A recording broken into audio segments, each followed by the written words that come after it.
Hey guys, welcome to StudyIQ, and in this video we will analyze the Yojana magazine for the month of August. As you can see, the topic for this month's Yojana magazine is GST, Goods and Services Tax. We will try to understand how GST will be beneficial for India, how it will help in curbing the menace of black money, how it will help improve our GDP growth rate, and a lot of other topics that usually cause a lot of confusion in the minds of aspirants. So we will discuss all the topics in depth. Let's begin. StudyIQ's pendrive and tablet courses are available for all the exams that you see on the screen. SSC exams, bank exams, and UPSC exam as well. We even have a test series for UPSC aspirants both in English and in Hindi language. To order our products, you can call these numbers that you see on the screen, or you can visit our website studyiq.com. So before we start discussing what GST is and all the points that are written in the magazine's articles, let's have a look at Chief Editor's desk. Usually this page has some very interesting lines, so I'm just going to share some of them with you. The first sentence is, sound tax policies of a nation are an indication of strong governance and sustainable development, which is a very good way to start off any essay if you are going to talk about tax policies. This fact is reflected from the historical perspective also. All the successful rulers known for being good administrators had also put in place an excellent revenue collection system, be it the Mauryas, Guptas, or perhaps even Akbar the Great. They all emphasized on having a good tax policy that cemented their place in the history books. Their name to fame was not just because of their potential supremacy, but also because of the taxation policies they pursued. So by reading this, we can understand how important tax policies is. Our country is going through a very critical phase right now, where we require sound tax policies to have sustainable development. Taxes can be broadly classified into two categories: direct tax and indirect tax. In this video, I will first discuss direct tax, then we will move on to indirect tax, and then we will discuss what is GST. GST is also an indirect tax, as you probably know. I advise you to listen to all the explanation that I will give so that it becomes quite easy for you to understand the later concepts like the cascading effect in GST. You will be able to understand that part if you listen to the entire indirect tax part. Alright, so let's start with direct tax. Direct tax is a tax that you give directly to the government. About direct tax, the one thing you should probably know about is the government body that oversees the payment of direct taxes is called Central Board of Direct Taxes, CBDT. The CBDT is a part of the Department of Revenue. The Department of Revenue comes under the Ministry of Finance. There is a very interesting MCQ that we should probably attempt before moving forward. Now over here you have to choose which of the following statement is correct, or whether both of them are correct, or whether both of them are wrong. Let me read it out for you.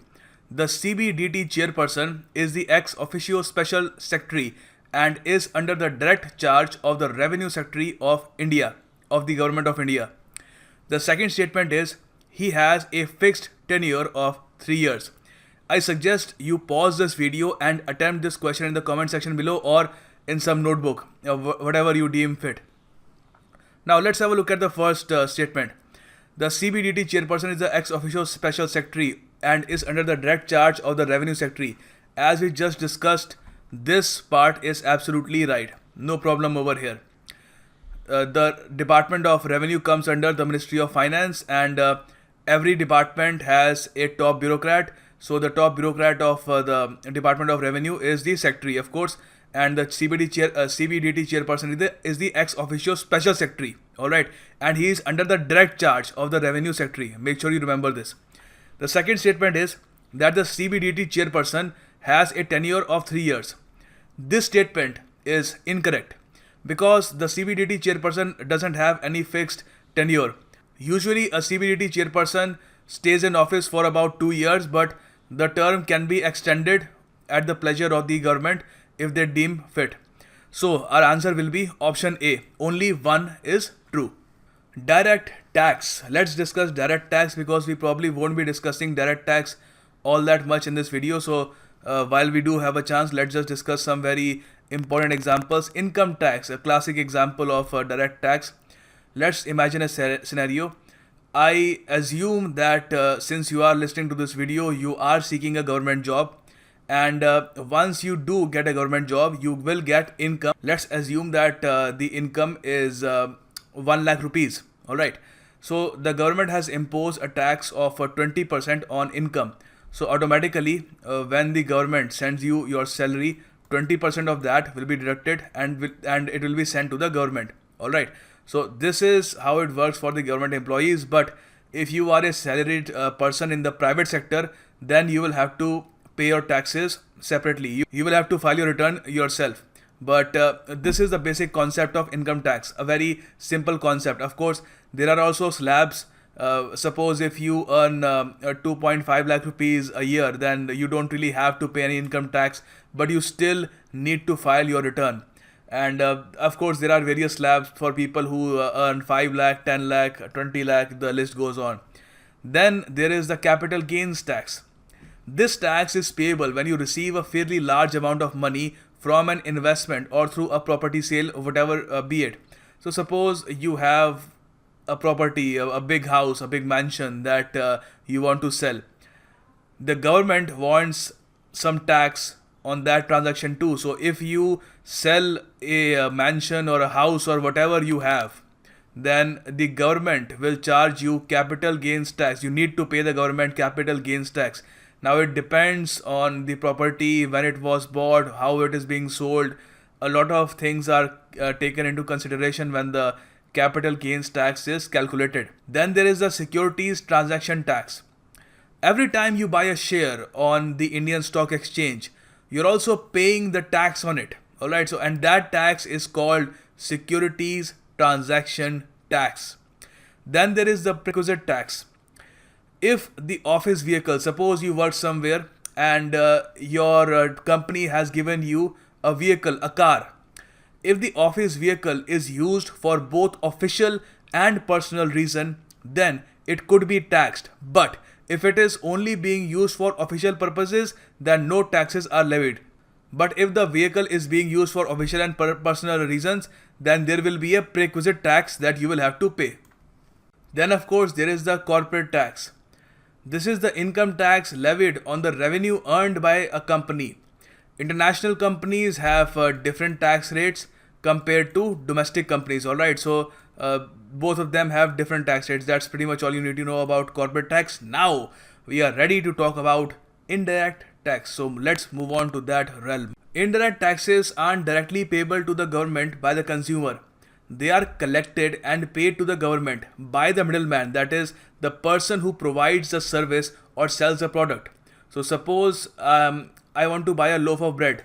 So I go to the shop. Now the shopkeeper over here is the quote-unquote middleman. Alright. He will be the one who will collect the tax and then pay to the government. I will not pay the tax directly to the government. That is why it is called indirect tax. I am indirectly paying my taxes. These taxes are added on the to the price of the product. So on the loaf of bread, the indirect taxes will be added. Alright. And that is what will make the product, which is the loaf of bread in our case, costlier than it was earlier. Alright. So some of the most common examples of indirect taxes are value added tax, VAT, and sales tax. We shall discuss all of them. This is a very important part. Make sure to keep your ears open. In order to understand what indirect taxes are, I think this is a great example. This is an actual cost of eating out. This is basically a bill. It's an imaginary bill, or perhaps it can be one in real life as well. So some people went to a restaurant and they ate some food and they drank some alcohol. The food costed them around 4,000 rupees. The alcohol costed them around 2,000 rupees. The total is 6,000. But the story does not end there. In fact, it's just beginning. Then all the taxes are levied. First of all, the service tax. Alright, so that increases the total a bit. Then the Swachh Bharat cess. A cess is basically a type of tax that the government can impose if the government feels that a certain initiative by the government requires more funds. So over here we have two different type of cess. Swachh Bharat cess and of course the Krishi Kalyan cess for our farmers. and this too increases the overall bill a little bit. Then we have value added tax, VAT. Some of you might be a little perplexed by seeing VAT on this food items counter, because usually when people talk about VAT, they add that VAT is not imposed on food items, right? Well, that is correct with an exception of restaurants, because what happens in a restaurant, just think about it. A restaurant basically takes bread. I am just taking a lot of examples of bread. So a restaurant takes a bread and then they toast it, they add some ingredients, they make it more tasty, they add cheese on it or whatever. They are adding value to that product. That is why VAT, value added tax, will be imposed. More on this later on, but for the time being, just understand that value added tax has also been imposed over here. It is an indirect tax. We are not paying it directly to the government. The restaurant owner will then pay to the government, alright, on our behalf. And then there is also VAT on alcohol. So all these taxes together combined, they hike our bill to nearly 8,000 rupees. This is how indirect tax makes everything you buy, whether it's a service, whether it's a product, whether it's anything, indirect tax makes things costlier. Now let's move further. Let's have a look at some of the examples of indirect taxes. Sales tax. This is a tax that is levied or imposed on the sale of the product. The interesting part about sales tax is it can be imposed only once. Alright, so once when you sell a product, that's it. The sales tax will be imposed. It cannot be imposed for the second time on the same product. The tax is imposed on the product seller who transfer it to the end consumer. So suppose if the product's value was 100 and the sales tax is like, just imagine it, it's 20%. So it just becomes 120 and the consumer, the buyer, the end buyer will have to pay 120. Alright. And of course the 20 rupees that he will be paying, they will be sent to the government, and sales tax is included in the price of item sold. A classic indirect tax. A similar example of indirect taxes is the service tax. Like sales tax is added to the selling price of goods, service tax amount is added to the services provided. The service tax is applicable only to the companies that provide services, obviously. It is collected on a monthly or a quarterly basis, depending upon how the service is provided. Alright, fair enough. Then we have the value added tax, a very important indirect tax. Listen to this one carefully.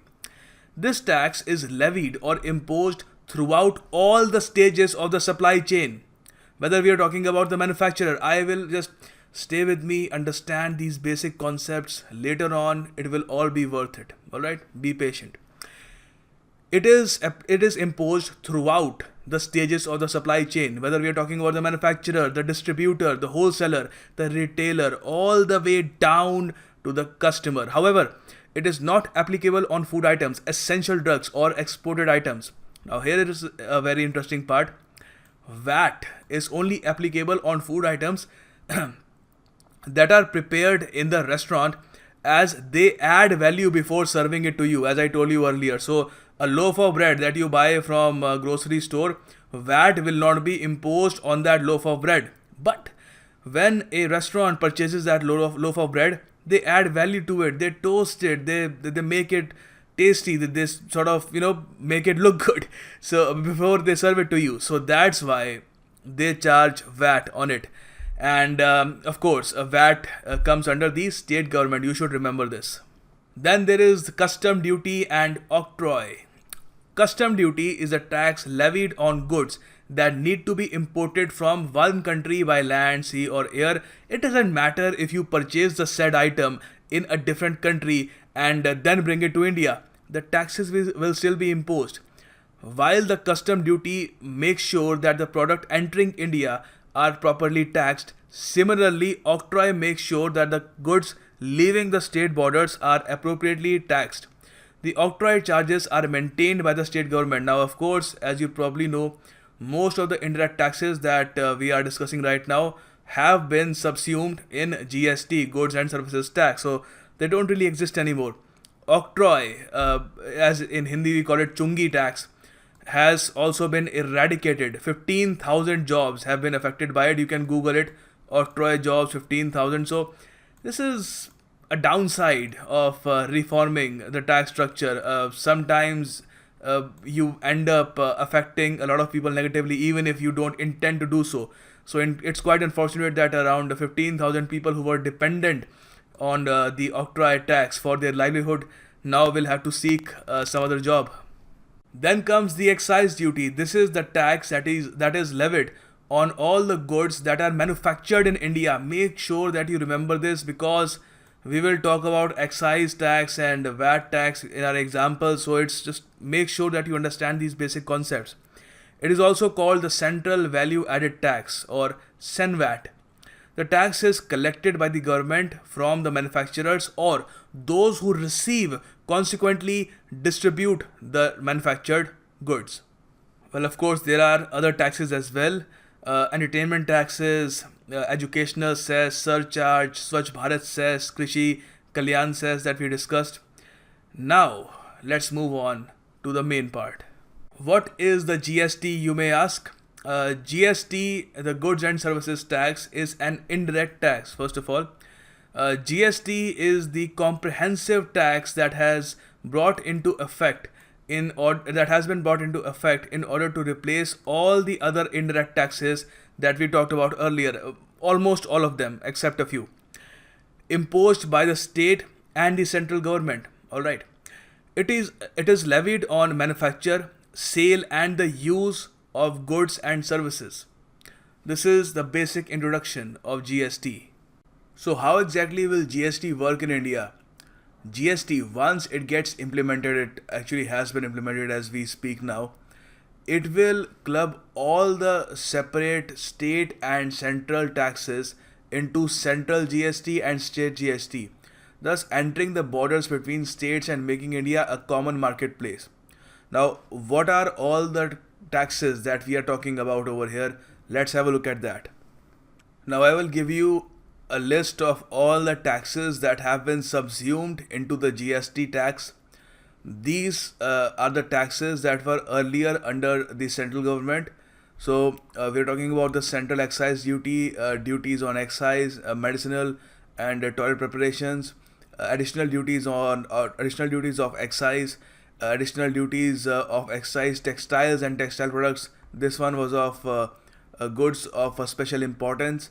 Then the additional duties of customs, and special additional duty of customs and service tax, and of course central surcharges, cesses, so far as they relate to supply and supply of goods and services. So all the cess that we were talking about earlier, Krishi Kalyan cess, Swachh Bharat cess, all of these will also be subsumed into the GST. And these are all the taxes that were earlier under the state government but now are under GST.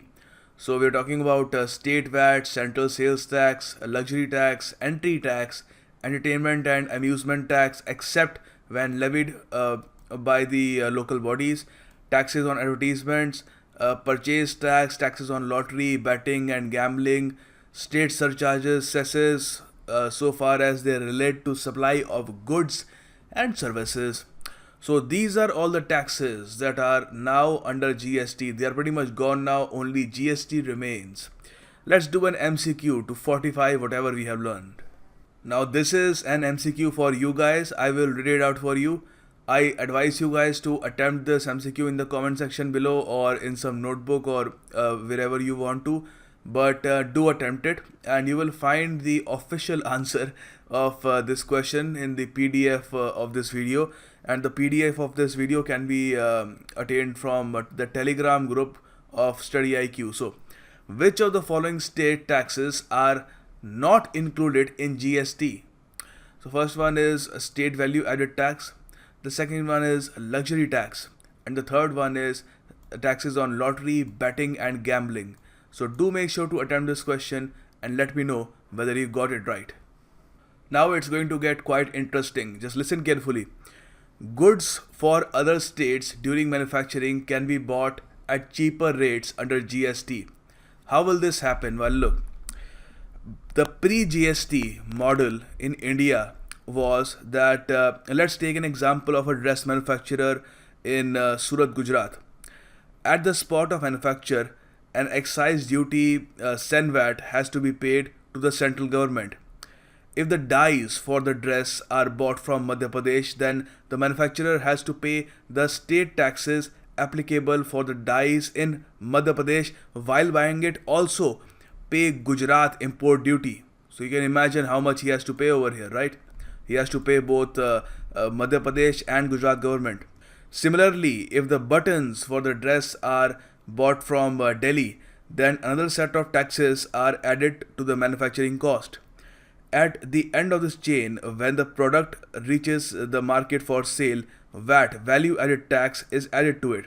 So all the taxes paid for the production of the dress so far gets added to the cost of the dress, which rises considerably from its actual manufacturing cost.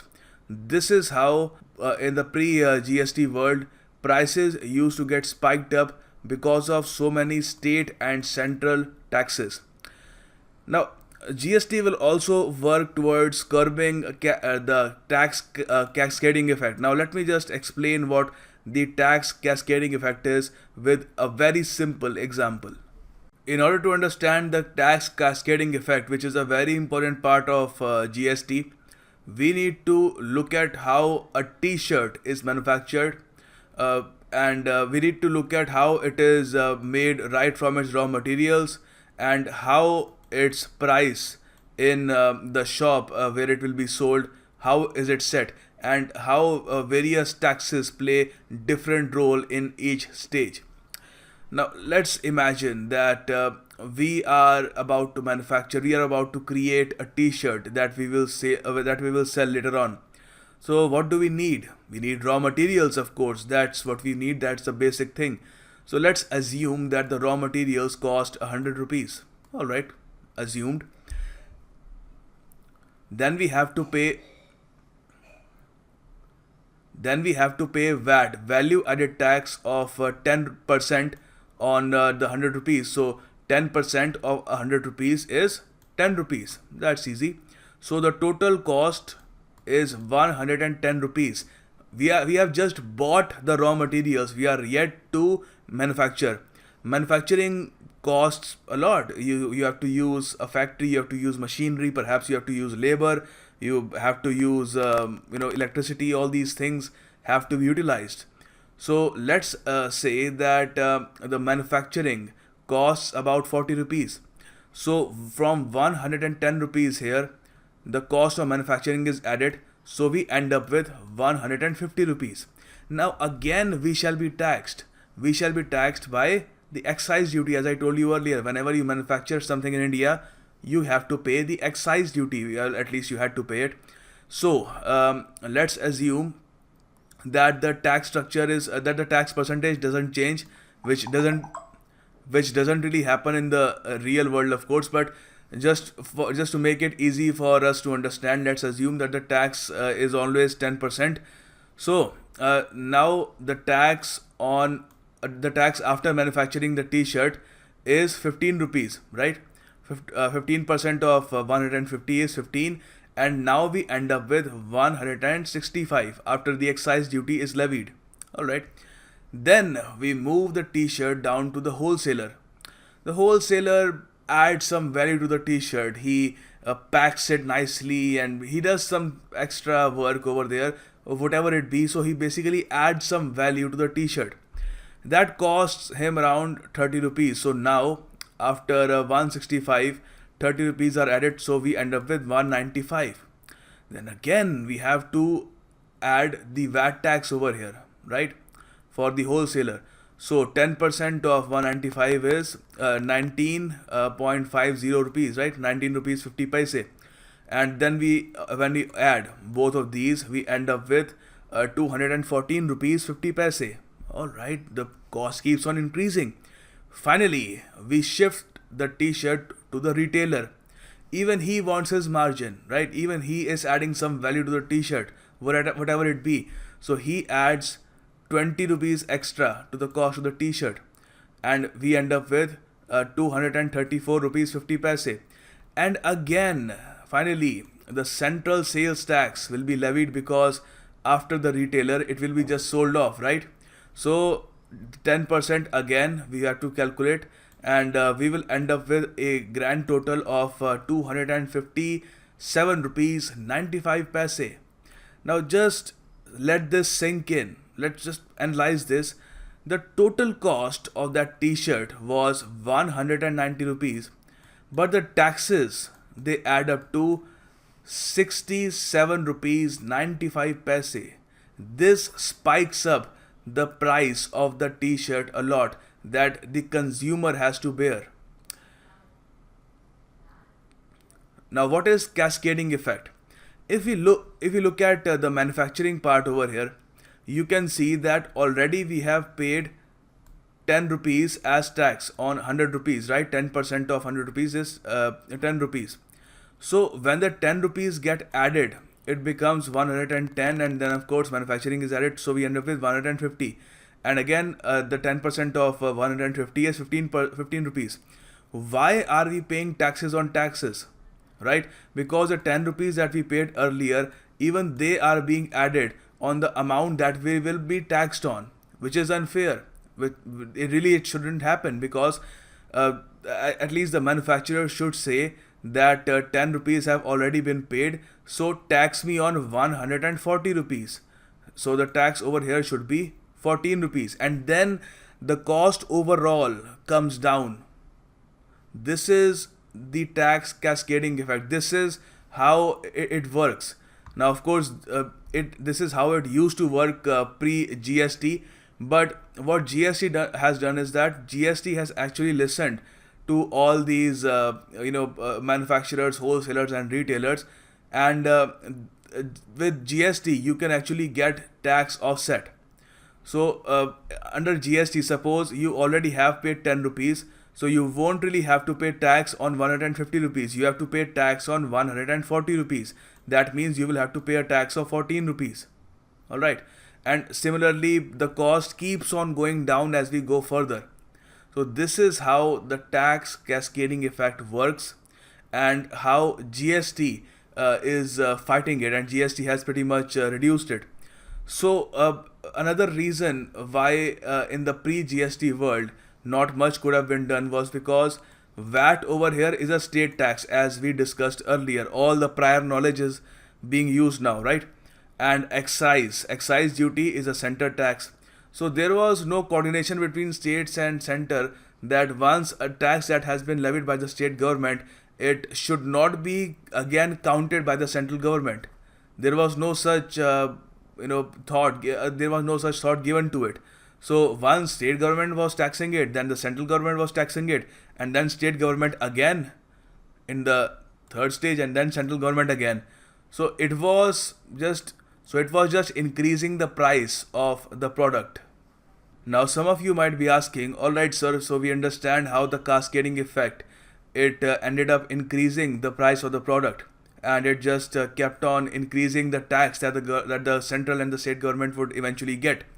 So when the cascading effect is removed, obviously the government will not get as much as tax as it used to get, right? They are compromising on the tax. So why do people say that GST will eventually help government increase the revenue when the taxes are being reduced?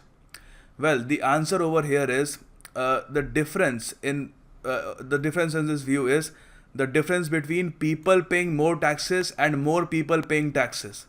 Alright, so in order to just understand this, let's just understand how GST will curb black money, and then we will be able to understand how eventually the government will be able to generate more revenue from GST. Just have a look at this from the manufacturer to the wholesaler, right? So when the manufacturer paid the excise duty, the total cost of the product was 165 rupees. Alright, and then the wholesaler added some additional value to the product, and then it ended up with 195 rupees. Now as I told you earlier, under GST the wholesaler does not have to pay the taxes on 195 rupees. He can ask for an offset of the 15 rupees that have already been paid, so he can actually pay taxes on 180 rupees. But how can this be done? If he has a proper invoice, as we say in Hindi, pakka bill, right? So if the taxes have been paid, if the bill is genuine, if black money has not been used, unaccounted money has not been used, only then the wholesaler will be able to get tax benefit from it. This is how GST will help curb black money. Now, if we come down to the other part, how GST will help increase the revenue for the government, we need to understand that once more people come into the tax net of the government, once more people stop using black money and they use accounted money while making these transactions, while manufacturing goods, then automatically more people will be paying taxes, and it will actually increase government's taxes overall. Of course, it will also increase economic activity in India. It will help India become a manufacturing hub. Now, another question that is asked is, will GST bring along inflation? Well, to answer this question, we need to look at the global examples. About 160 countries in the world already have a unified GST or a VAT, value added tax, in place. 160 of them. France kickstarted the concept of GST way back in 1954. Almost all the European countries have a GST.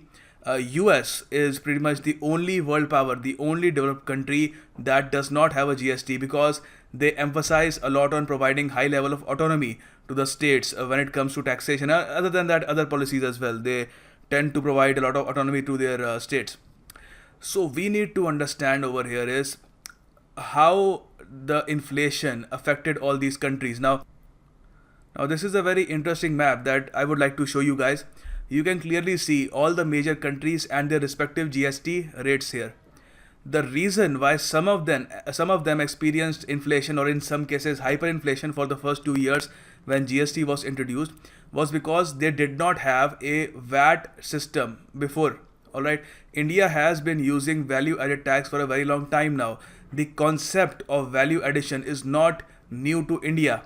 GST pretty much covers a lot more aspects that were left out by VAT. Alright, GST covers all the goods, all the services, and it also gives tax benefits. It helps in manufacturing. So in a way, it is an improved version of VAT. So in India, that is why we cannot expect inflation to occur, because already we have been using VAT for a very long time. And while we are at it, you can also see all the major countries and their respective tax rates. Canada has a very low GST tax rate of only 5% because it suits them. It's all about their economy, how it functions, what suits which country. Russia has a GST of 18%. China has one of 17%. So just make notes of these things. Perhaps they will help you in your mains answer writing. Another question that is frequently asked is, what is SGST and what is CGST?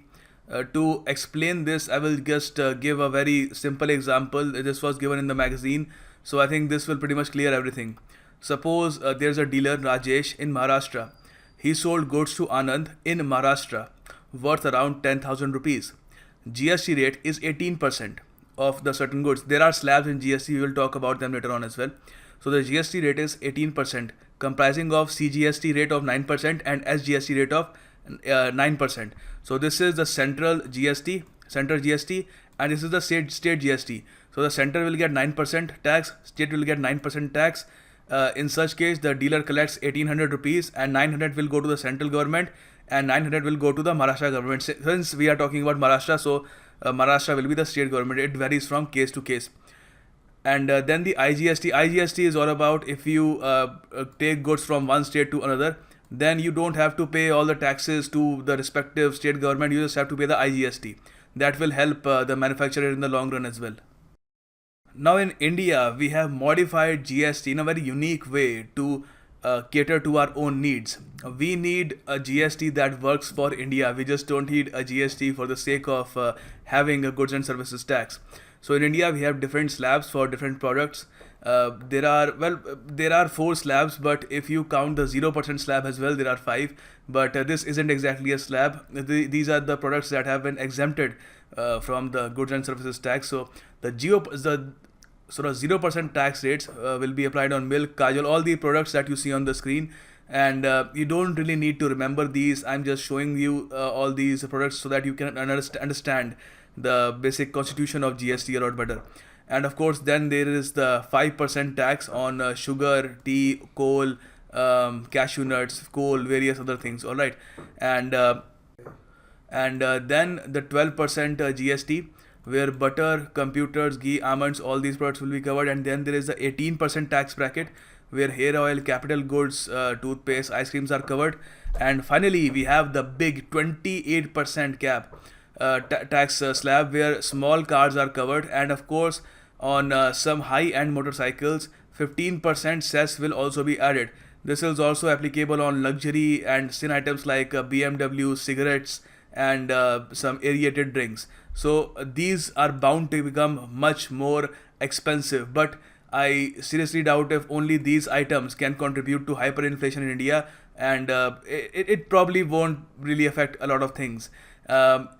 All in all, in the long run, things are bound to get cheaper because of GST, because as I told you earlier, the manufacturers will be able to save a lot of tax. Now the government has to make sure that the manufacturers give the tax benefits down to the final. That means if earlier manufacturing a T-shirt costed the manufacturers around 200 rupees, and now it costs 150 rupees, then the final customer, people like us, you and me, we should get the benefit of that tax exemption by the government. We should get the benefit that the GST provides. It shouldn't just be a money-making scheme for the manufacturers. Now let's understand what is the GST network. This is from the magazine itself, so you can make notes from it. A very good piece of information that will help you in your prelims and your mains exam. What exactly is the GST network? As I told you earlier, now since all the small indirect taxes have been removed and only GST will be there, so we need to understand that the government needs a very strong IT structure so that it can control all the various functions that the GST has to perform. Like manufacturers will look for tax offsets. They will give their invoice. They will look for tax benefits.